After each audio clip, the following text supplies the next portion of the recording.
Bienvenue dans ce nouvel épisode d'Entre deux siestes, le podcast où je te partage mes expériences, les leçons que j'en retire, mes vérités du moment en quelque sorte, toujours avec l'intention d'enrichir ton propre cheminement. Je m'appelle Manon Godard, je suis une entrepreneuse multifacette, coach, graphiste, web designer et d'autres choses aux étiquettes un peu plus floues. Et aujourd'hui, j'aimerais te parler de la frénésie de l'entrepreneuriat en quelque sorte. J'ai envie de revenir sur mon parcours, sur ce que j'ai expérimenté ces 2-3 dernières années. Et voilà, te partager ce qui me vient sur ce sujet. J'ai pas vraiment de plan. Là, pour le coup, ça vient vraiment d'une impulsion de partager, de déposer des choses, et je vais voir ce qui se présente à moi. Je commencerai par cette vision de la réussite dans l'entrepreneuriat qu'on voit notamment dans les réseaux sociaux, qu'on nous vend en vérité, qu'on nous vend pour nous vendre les recettes qui vont avec.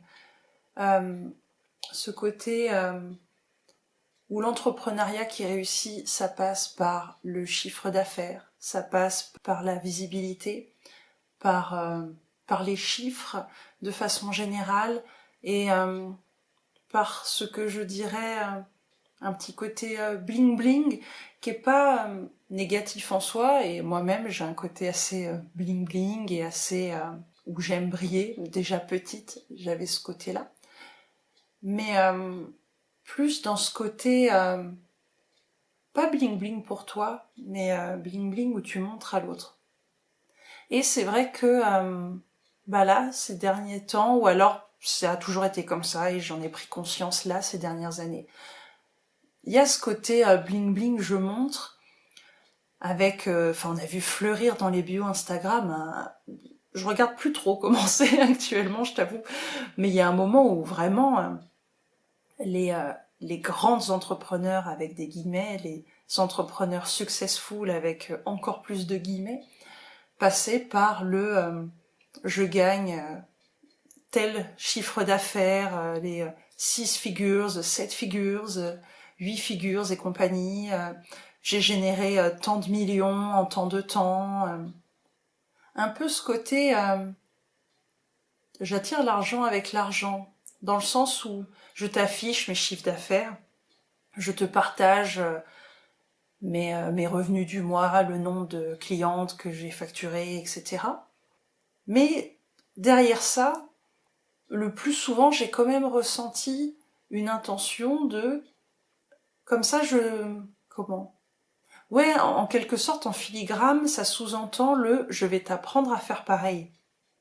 Et ça vient appuyer sur le manque des gens, sur l'envie d'être connus, sur l'envie d'être successful selon les codes, justement, de la société, en fait. Et du coup, ça fait beaucoup d'entrepreneuses qui investissent leur argent auprès d'une personne pour que cette personne leur apprenne à gagner de l'argent comme elle. Et en fait, ça fait pas mal de dégâts en coulisses, parce que y a toutes ces entrepreneuses qui se dévalorisent parce qu'elles n'atteignent pas les résultats, alors que pourtant elles ont payé X milliers, donc pourquoi ça pose problème pour elles, alors que elles ont payé pour la recette, donc la recette devrait marcher. Ça crée beaucoup aussi d'entrepreneuses qui, quand leurs résultats fluctuent, font fluctuer leur propre valeur avec. Si mon chiffre d'affaires baisse, c'est que je suis moins bien, c'est que je deviens nulle, etc. Alors que c'est pas forcément lié. Et j'ai vu et je vois encore beaucoup trop d'entrepreneuses qui justement appliquent les recettes qu'elles achètent. Mais encore une fois, j'en parlais dans l'épisode précédent sur la communication, qui appliquent ça sans se demander si c'est bon pour elles, si c'est ok pour elles, et si en fait la réussite qu'on leur vend, est-ce que c'est vraiment celle qu'elles désirent profondément? Est-ce que c'est vraiment celle qui est bonne pour elles? Et tu vois, pour te partager un peu mon expérience, donc moi, mon entreprise a 8 ans, si je me trompe pas, et les premières années, j'ai galéré. j'ai pioché dans mes économies parce que je gagnais rien ou très peu. Quand on me demandait « ça va ton entreprise ?» c'était l'angoisse. Il y a même des fois où je partais m'isoler pour pleurer, tellement je me sentais nulle. Et je l'ai désiré tellement longtemps, cette réussite qu'on nous vend autour du chiffre d'affaires, autour du nombre de clientes, etc. Pour moi, c'était ça qui allait me valider, qui allait dire que ça y est, c'est bon. Je fais du bon travail, j'ai réussi. Ouais, c'est ça, je suis validée parce que j'ai les chiffres qui font que j'ai mes quotas un peu, tu vois, en quelque sorte. Et donc, après plusieurs années d'entrepreneuriat, j'ai atteint mes fameux chiffres, j'ai atteint même bien au-delà que ce dont je rêvais. Et j'ai eu ce moment où ça y est, j'ai ressenti cette validation, pas tant des autres, mais en fait de moi-même, comme si ça y est, de gagner ces chiffres-là, je devenais légitime. Comme si j'avais validé quelque chose en moi là qui manquait. Mais le truc que j'ai pu observer, notamment avec du recul, c'est combien je me suis fait emporter dans cette roue du toujours plus et du succès à travers les chiffres. Il y avait ce côté, si je veux plus de succès, alors ça veut dire avoir plus d'argent, comme si les deux étaient corrélés, comme si le succès c'était combien d'argent je génère en fait, tu vois. Donc là, c'était comme si j'avais passé le palier d'argent qui faisait que ça y est, je suis une entrepreneuse à succès. Et j'en voulais plus. Et donc, je suis tombée dans cette spirale où j'augmentais mes tarifs. Hop, c'était validé. Ok, j'augmente encore. Hop, c'était validé. Ok, j'augmente encore.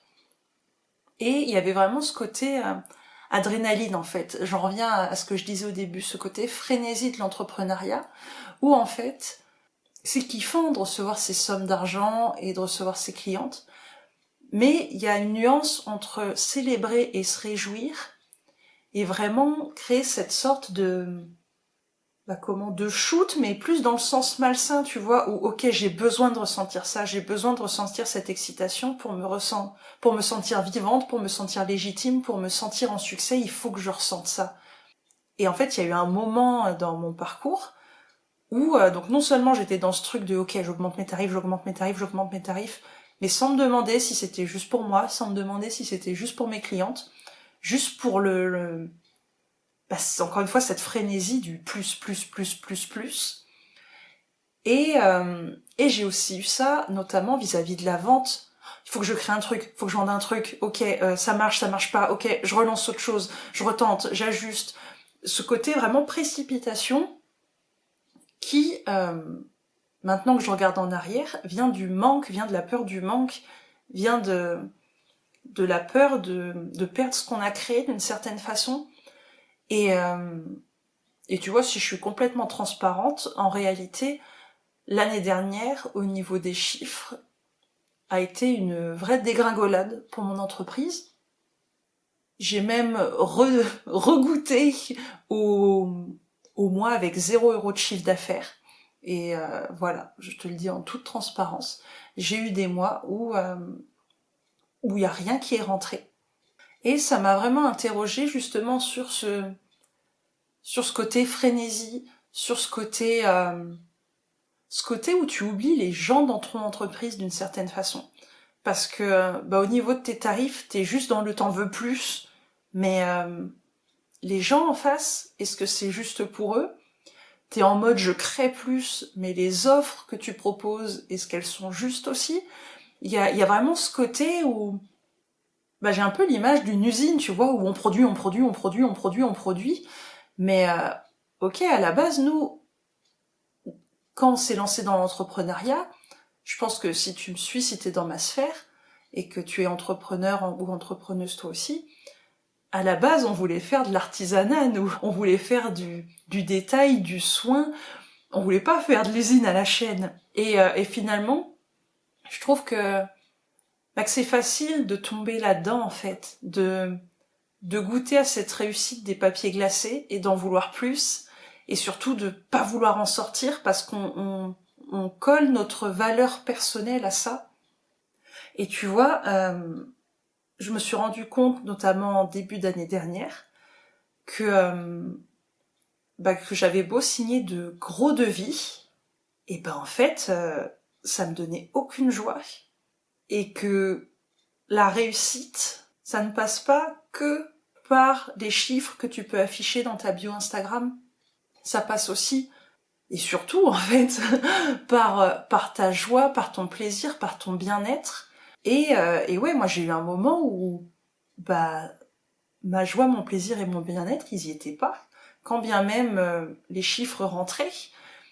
Et d'ailleurs, c'est un moment où j'ai fait un gros pivot dans mon entreprise parce que ma réussite à moi passe d'abord par mon plaisir, ma joie et mon bien-être. Et en l'occurrence, donc, ce pivot a été un gros bouleversement dans les chiffres de mon entreprise. Mais avec du recul, j'ai reconnecté avec mon plaisir, avec mon bien-être, avec ma joie. J'ai créé des choses qui m'ont vraiment fait vibrer et où chaque commande, chaque devis était vraiment, vraiment joyeux. Et la réussite se trouve surtout là-dedans, je pense. Et ça, c'est beaucoup plus difficile à afficher sur les réseaux sociaux. C'est beaucoup moins pailleté que des chiffres d'affaires mirobolants.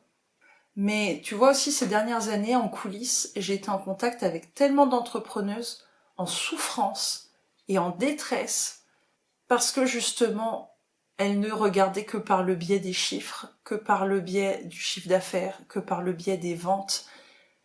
Et à croire que ce qui va régler leurs problèmes, c'est plus de chiffre d'affaires ou plus de ventes, alors que ça se passe ailleurs en fait. Et tu vois, il y a eu plusieurs moments dans mon entreprise où je me disais, mais attends Manon, des fois t'étais plus heureuse quand t'avais pas de clientes. Et ça, c'est le genre de petit drapeau rouge un peu qui te fait dire qu'il y a un truc à ajuster dans ton entreprise, là il y a quelque chose qui va pas. C'est pas d'avoir plus de clientes ou plus de chiffre d'affaires qui va t'apporter plus de bonheur. Et tu vois, finalement, ce que je trouve intéressant, c'est que bien souvent, on se dirige vers l'entrepreneuriat pour faire notre propre route, pour s'émanciper des codes du salariat, de la réussite sociale, etc. Et au final, ce que j'avais pas vu avant et que j'ai ressenti ces dernières années, c'est combien on a recréé un nouveau système au sein de l'entrepreneuriat, duquel si tu ne colles pas, en fait, tu culpabilises, tu te rabaisses, parce que tu devrais rentrer dans ces cases-là. C'est quand même malheureux de vouloir sortir des cases pour s'enfermer dans d'autres. Et tu vois, ce que j'ai observé aussi, c'est que, notamment dans le monde de l'accompagnement, et ce côté frénétique, il est aussi, enfin, on le retrouve, il n'est pas dans l'absolu, mais on le retrouve parfois dans la façon de faire. Je vois, moi par exemple, on m'a demandé parfois des coachings très courts, très intensifs, et ça n'a pas de mal en soi. Le truc, c'est qu'avec du recul, je me dis, c'est comment ? Je vais le dire comme je le pense. Il y a un côté facile à faire encore une fois un shoot qui fait que, ok, là, tu montes en vibration, ok, là, tu sens que, waouh, t'as gagné en puissance, ok, c'est bon, t'es la reine du monde, tu vas tout défoncer, etc. Tu vois, cette énergie de force un peu, de schwunz dans le tas. et c'est pas mal en soi. C'est une énergie qui m'habite aussi. Mais en fait, de tout reposer là-dessus, ça fait que quand le soufflet dégonfle, il reste quoi ? T'as besoin d'un nouveau shoot. Enfin, tu vois, c'est ce côté vraiment de adrénaline, en fait. Tu vois, je vois l'image qui me vient, c'est un peu les sports extrêmes où toi, tu fais un truc de dingue et puis ça devient ta norme et ok, il faut que j'aille rechercher encore plus et encore plus parce que c'est ça qui me fait me sentir vivant. Sauf que, on va jusqu'où comme ça ? Et c'est un peu en dézoomant ce que j'ai regardé ces derniers temps. Et c'est ce qui fait que je suis revenue à beaucoup plus de lenteur, beaucoup plus de douceur, sortir de cette frénésie. Parce qu'en fait, ça fait du bien sur le coup, mais je crois au jour d'aujourd'hui que la douceur et la lenteur sont tellement plus durables et tellement plus profondes. Et tu vois, moi qui parlais beaucoup de l'énergie de la warrior, de la guerrière, de puissance, etc. C'est vrai que là, je me sens vraiment dans autre chose, où j'ai plutôt envie de douceur, de sérénité, de construire du durable, du solide, des choses qui portent dans le temps, et pas un shoot que ça y est, pendant 2 jours ça te fait du bien, puis 2 jours plus tard tu te ressens au fond du trou. C'est pas ça que j'ai envie de créer en fait, à travers mon entreprise, à travers mes partages, etc. Et tu vois, je pense à une cliente qui m'a dit, je sais plus combien de temps après notre coaching, mais en gros qui est revenue me voir et me remercier parce que maintenant elle savait s'aider elle-même en fait. Alors qu'avant elle cherchait toujours l'aide à l'extérieur, elle cherchait quelqu'un pour la sauver. Et maintenant elle savait se sauver elle-même. Et c'est sûr que, en termes purement business, quelqu'un qui sait s'aider toute seule et qui a plus besoin de toi, c'est sûr que c'est moins rentable. C'est pas quelqu'un qui va revenir tous les mois pour réavoir son shoot. Mais humainement, c'est tellement plus beau, en fait, quelqu'un qui arrive à passer ce stade-là. Tu vois ce que je veux dire? C'est... Parce que ça aussi, tu vois, c'est un truc que j'observe et c'est quelque chose qui a toujours été pas ok pour moi. C'est ces entrepreneuses qui vendent des trucs, et à chaque fois, t'as les mêmes personnes qui rachètent tous les trucs, tous les programmes, toutes les formations, dès que quelque chose sort, hop, je l'achète. Et je me dis, ouais, mais dans ces cas-là, ça veut dire que tes clients te reviennent tout le temps. Est-ce que ça veut dire que tu aides vraiment en profondeur? Ou est-ce que justement on est dans ce côté shoot et il faut une dose, tu vois? Et tu vois, je te partageais que l'année dernière, à un moment, ça a été la dégringolade dans mon entreprise, notamment au niveau de mon chiffre d'affaires. Alors j'ai conscience que je passe un peu d'un truc à l'autre et que ce podcast va peut-être être un peu décousu. Mais écoute, je me laisse porter et j'ai confiance dans le fait que tu prendras ce que tu as à y prendre. Mais du coup, l'année dernière, ça a été intéressant pour moi d'observer que, au début de mon entreprise, je me dévalorisais beaucoup plus parce que j'avais pas de clientes, parce que j'avais pas assez de chiffre d'affaires, etc. J'étais dure avec moi-même. Comme je te le disais au début, j'associais vraiment ma valeur en tant que personne à mon chiffre d'affaires et à mes chiffres de façon générale. Et l'année dernière, j'ai vraiment observé que je situais plus ça au même endroit. Et paradoxalement, j'étais même plus sereine avec moins d'argent qu'il y a quelques années quand j'avais beaucoup plus d'économies et que je me mettais vraiment la rate au courbouillon à vibrer le manque tout le temps. Là, j'ai vraiment ressenti cette solidité intérieure et cette confiance de ça va aller. Il y aura des solutions. Je peux compter sur moi-même, je peux compter sur mes proches, je peux compter sur la vie. Ça m'a vraiment permis d'expérimenter cette solidité-là comme je ne l'avais pas fait avant.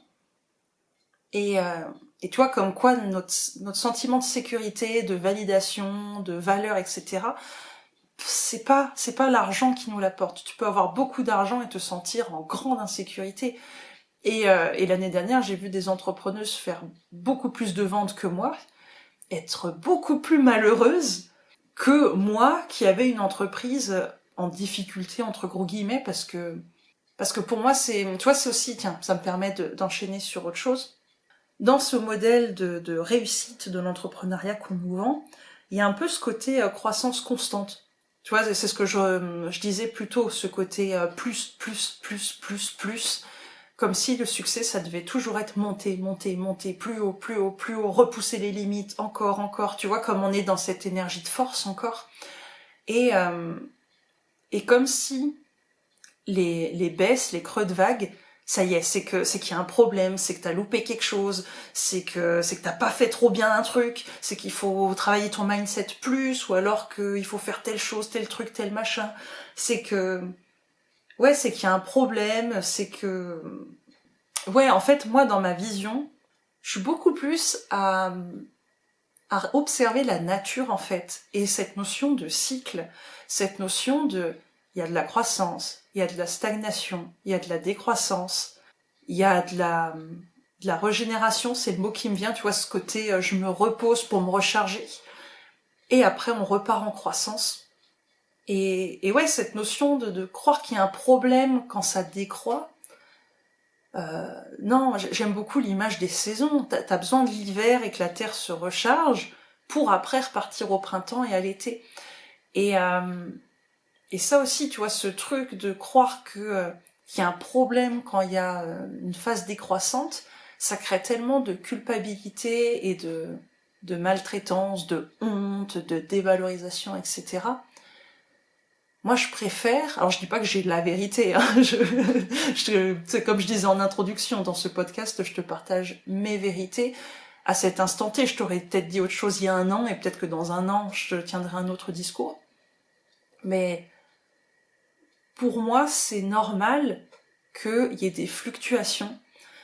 Ces fluctuations nous font aussi apprécier les moments de croissance. Et les moments de repos nous permettent aussi, les moments de rechargement sont essentiels en fait pour pas s'épuiser. Et tu vois, c'est un truc qu'on voit dans dans ce que j'appellerais encore une fois la frénésie de l'entrepreneuriat, c'est ce côté épuisement. Tellement de personnes qui sont en burn-out, tellement de personnes qui se déconnectent du sens de ce qu'elles font.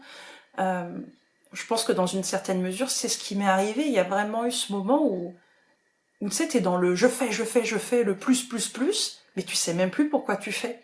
À part les chiffres, à part le succès à montrer, à part garder cette validation là que tu as si difficilement acquis.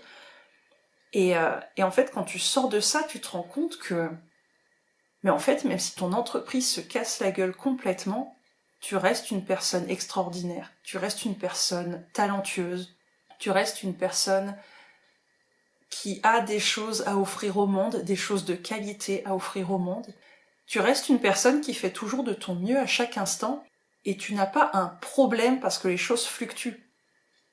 Je pense que dans les fluctuations, l'idée c'est plutôt... comment ? L'image qui me vient, c'est que quand il y a une tempête, bah, tu t'adaptes à ta tempête, tu vois comment naviguer avec, mais tu forces pas en t'acharnant et enfin tu vois il y a un côté naviguer avec les fluctuations plutôt que lutter contre. Quand t'es dans cette phase de décroissance, ne force pas pour à tout prix vouloir relever la barre à tout prix. Non, si cette période arrive, c'est que il y a ce besoin de rechargement, c'est qu'il y a ce besoin de lenteur. Et quelque chose que j'ai vraiment intégré ces dernières années, c'est qu'il y a toujours un après. Quand on est dans ces phases de décroissance, on a toujours l'impression que, concrètement, qu'au bout, c'est la mort, en fait. Alors, la mort de notre entreprise, ou même notre mort à nous, enfin, ça peut vraiment aller toucher des trucs viscérales comme ça. On a l'impression que si on tombe, à la fin, on va trop s'enfoncer, on pourra jamais remonter. Et puis, j'ai cette image d'étouffement ou d'enlisement, enfin d'un truc qui va t'absorber et te tuer. Et en fait, d'expérience, il y a toujours un après. Il y a toujours le mouvement inverse. Ça me fait penser à mes cours de physique où chaque force crée une force opposée, égale, je sais plus c'est quoi les termes, mais ça te parlera peut-être. Une fois que t'es en bas, tu remontes. Les fluctuations, on voit encore une fois, quand on est dans l'hiver, on se demande pas est-ce que le printemps va arriver, peut-être qu'on devrait forcer les fleurs, peut-être qu'on devrait tirer sur les tiges là pour qu'elles sortent plus vite. Non, on sait que le printemps va arriver. Et on prend le bon que l'hiver a nous apporter, avec le moins bon que l'hiver nous apporte aussi. Et voilà, on navigue dans les saisons. Et dans ma façon d'entreprendre aujourd'hui, je suis vraiment revenue à ça, après m'être perdue dans ces modèles là que je voyais dans les réseaux sociaux et qui donnent envie en fait. Tu vois, tu as envie d'être cette belle entrepreneuse qui pose dans son shooting photo et qui a X millions et qui réussit tellement, etc. Mais en fait, la part qui a envie de ça, la part en toi qui a envie de ça, c'est laquelle ? Est-ce que c'est vraiment une part qui sent que c'est vraiment joyeux et plaisant et vibrant pour toi ? Ou est-ce que, si tu regardes avec honnêteté, c'est une part de toi qui vibre le manque et qui se dit que quand tu atteindras ça, alors tu seras une meilleure personne, ou tu auras la reconnaissance que tu attends. Toi, est-ce que c'est une part de toi qui pense qu'au jour d'aujourd'hui où tu en es, tu n'es pas encore assez?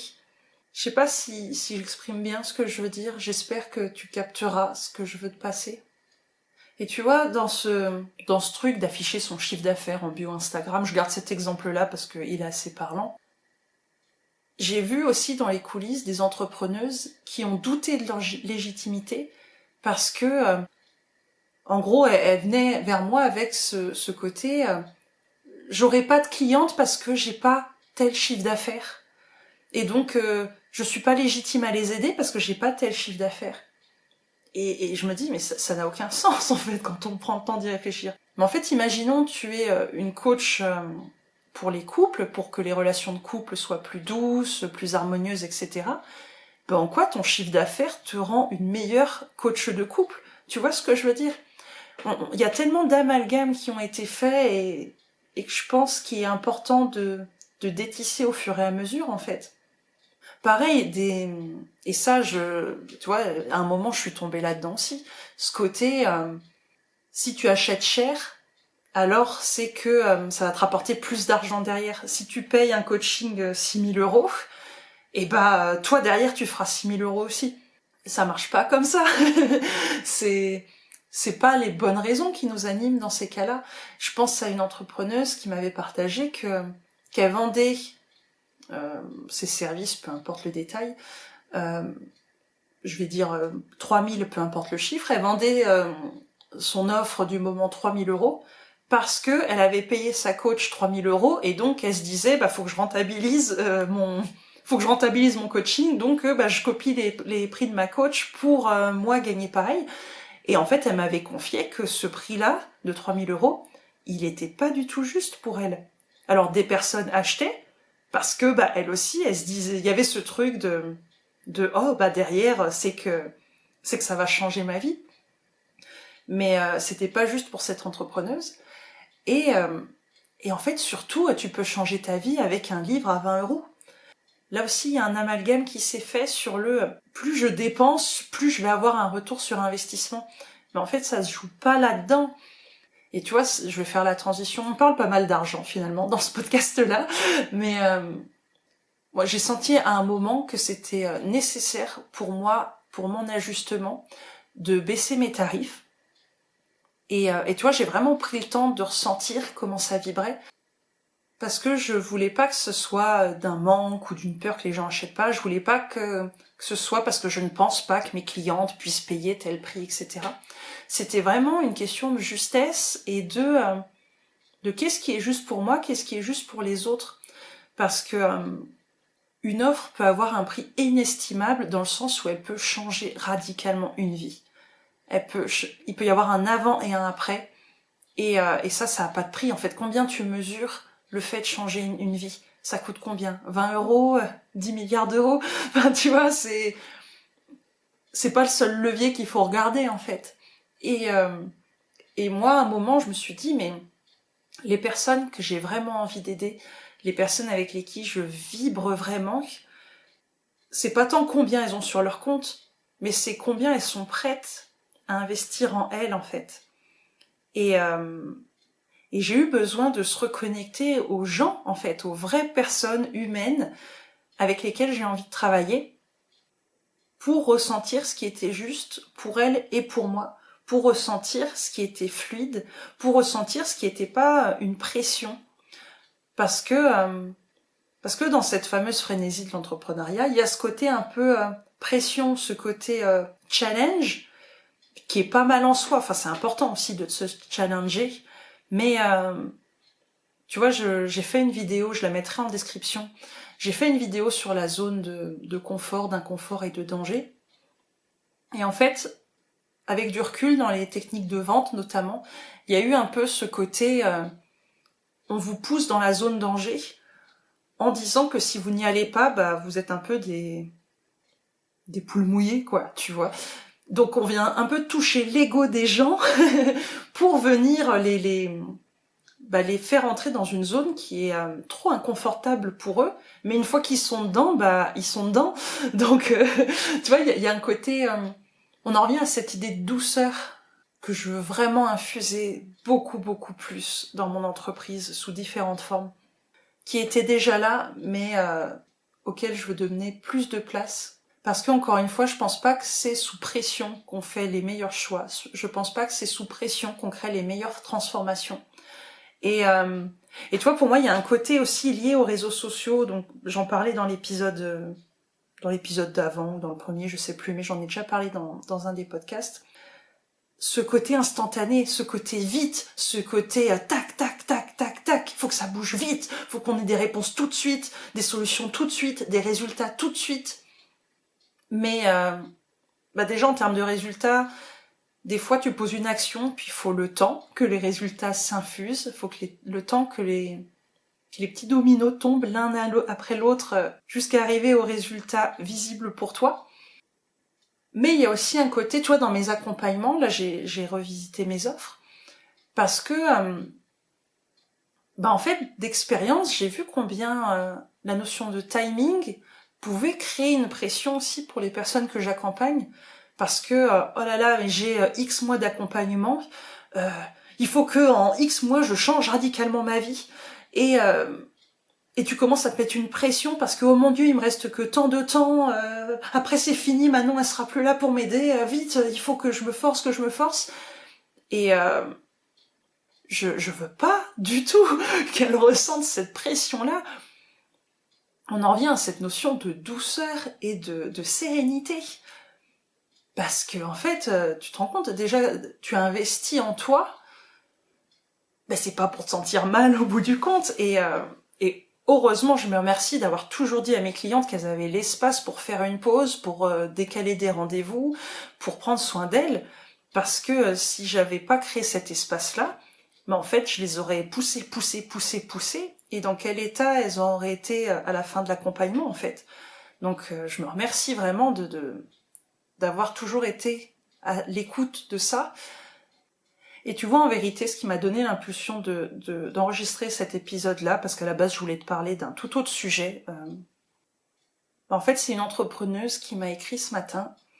Et alors, j'ai plus les mots exacts, et si tu passes par là et que tu te reconnais, je t'embrasse.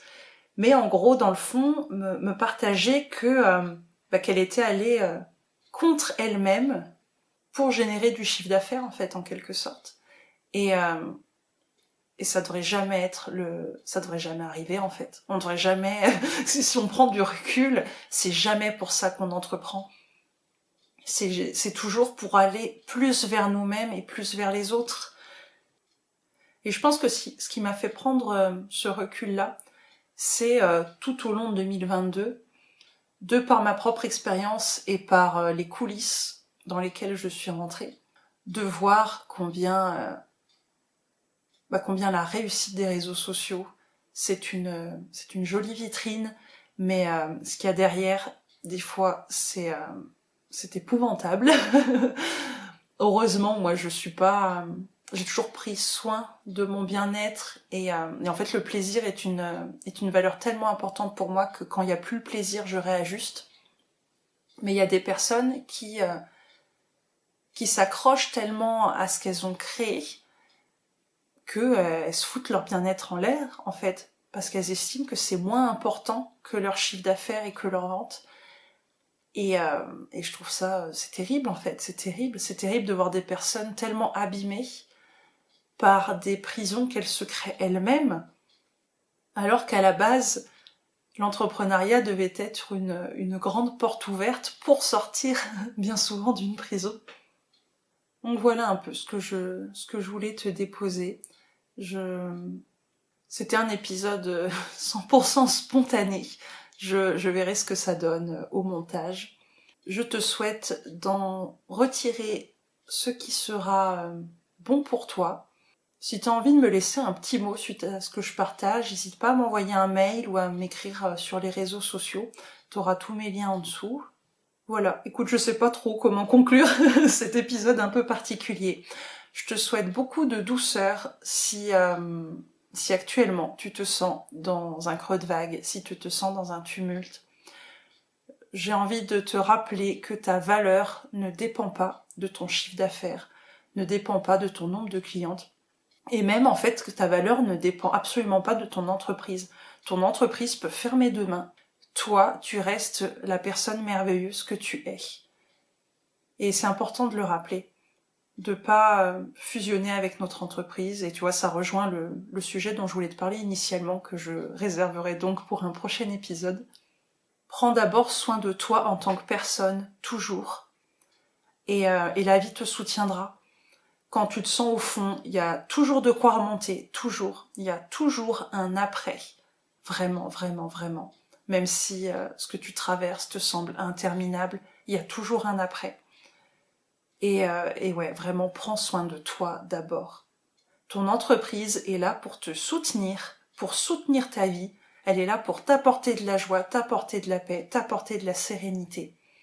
N'en fais pas une prison dorée qui se resserre de plus en plus contre toi, jusqu'à t'éteindre complètement et jusqu'à te faire perdre le sens de ce que tu fais en fait. Je te remercie beaucoup pour ton écoute, je te souhaite une très belle journée, je t'envoie beaucoup de douceur et je te dis à bientôt dans un nouvel épisode.